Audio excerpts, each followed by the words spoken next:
আর আমরা এই বার্তাটা সর্বোচ্চ আদালতে তুলে ধরবো ভেবেছিলাম, কিন্তু দুর্ভাগ্য 18 তারিখ আর 19 তারিখ মাননীয় যে সঞ্জয় কারোল আর পিকে মিশ্রের বেঞ্চ আর কোনো বক্তব্য শুনতে চায়নি, সবটাই মাননীয় ইন্দু মালহোত্রা কমিটির কাছে সঁপে দিয়েছে। সেখানে বলবো অর্থাৎ আপনার যেটা বলেছি 1-4-8, সেখান থেকে 1-4-8-এ দেখুন 2% ডিএ পেয়েছিলাম 2 মাস, সেখানে কিন্তু 10 মাস বাকি ছিল। সরকার বলেছে না 2% হবে, অর্থাৎ 0-0। তারপরে 6% ডিএ, সেটা পেয়েছিলাম 5 মাস।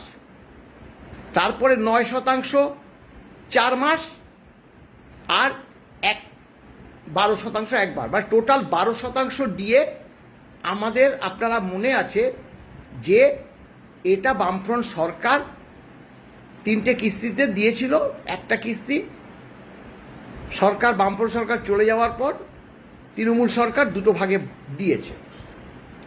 এখন সরকার বলছে যে 6% ডিএ, 2-এর পরে 6%, 6%-র পরে 9%, তারপরে 1 মাস 12%।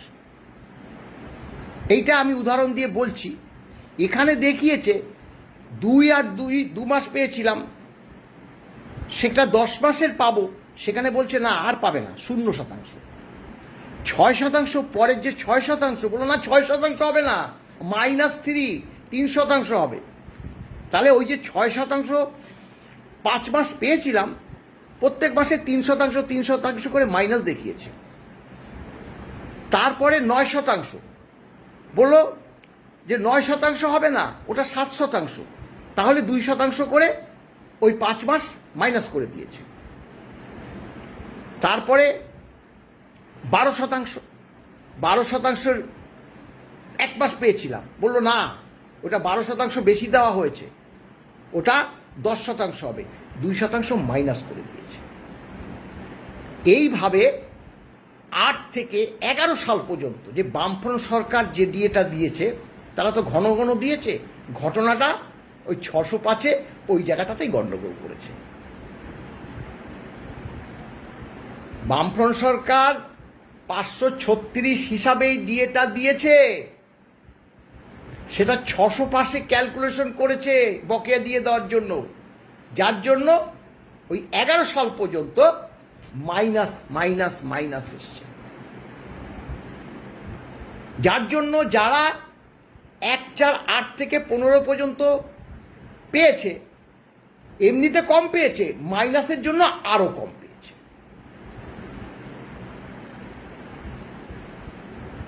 এবার মাইনাস হয়ে যাওয়ার তো কম পেয়েছে, 1-4-8-এর থেকে যারা মানে রিটায়ার করেছে এবং বকেয়াটা পেয়েছে, তাহলে তাদের মাইনাস করেছে। সরকারের একটা ভয় আছে যে সরকার কর্মচারীদের ডিএ দিয়েছে, সেখান থেকে ডিএটাকে সরকার কেটে নিয়েছে।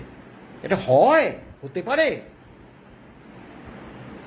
অর্থাৎ তাহলে অ্যামাউন্টটা বেশি হয়েছে। এবার কি হয়েছে, ক্যালকুলেশন হয়ে গেছে, তো সেই হিসাবে তো তারা পেয়ে গেছে, তাহলে মাইনাসগুলোকে আবার দিতে হবে।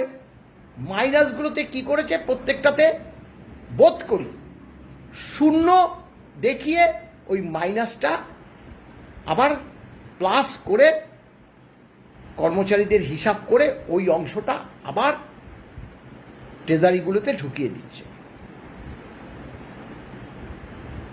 যার জন্য বেশি অ্যামাউন্ট হবে। যারা 1-4-8-এ রিটায়ার করেছে তারা ওই 11 সাল পর্যন্ত, আমি বলছি কবে পর্যন্ত -1 হয়েছে, ডিসেম্বর 11 পর্যন্ত, ডিসেম্বর 11 পর্যন্ত মাইনাস হয়েছে। কোথা থেকে না, জুন 8 থেকে, 8 সালের জুন মাস থেকে। সেই সময় 6% ছিল, 2-এর পরে 6, 6-এর পরে 9, 9-এর পরে 12, এই 12% ডিএটা ক্যালকুলেশন করে বামফ্রন্ট সরকার 3টে কিস্তিতে দিয়েছিল, কিন্তু সেটাও বকেয়া ছিল। যেই বকেয়াটা হয়েছে সেটা তো আমরা দেখিয়েছি, সেই বকেয়াটা তো আমরা দেখিয়েছি, যার জন্য কেউ বলছে আমার 800 টাকা হয়েছে, সে তাহলে রিটার্ন করেছে একদম 10-এ, হয়তো দেখুন 10-এ রিটার্ন করলে তারা 10-এ যেই মাসে রিটার্ন করেছে সেখান থেকে 11 পর্যন্ত, সে মাসের 11 ডিসেম্বর পর্যন্ত ধরুন 1 বছর পেয়েছে, তাই তার 800-900 হয়েছে। এইভাবে ট্রেজারি থেকে যারা এটা পায়, ওই মানে এটা পেয়েছে, পেনশন পায়, তাদের এই অংশটা আবার ঢুকে যাচ্ছে।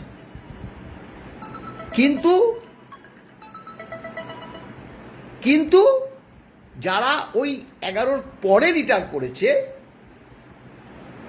তারা কিন্তু ডিসেম্বরের পরে তো জানুয়ারির 12-তে রিটার্ন করেছে, তাদের কিন্তু ঢুকবে না। তাদের যা কম দেওয়ার তো ওই 605 পয়েন্টেই কম হয়ে গেছে, তাই সবার হবে না, তাই হবে না। অর্থাৎ কাদের ঢুকবে?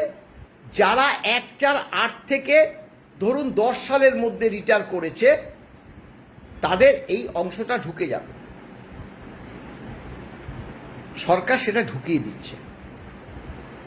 আমি গতকাল সেটাই কিন্তু পোস্ট করেছি।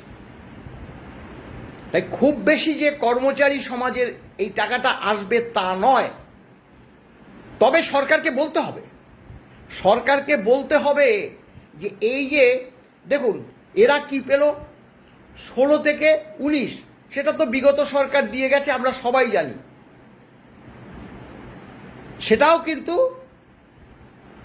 কম করে দেখানো আছে, 50%কে 25% বলেছে। 16 থেকে 19-এ যেটা আমরা যে বকেয়া করেছিলাম,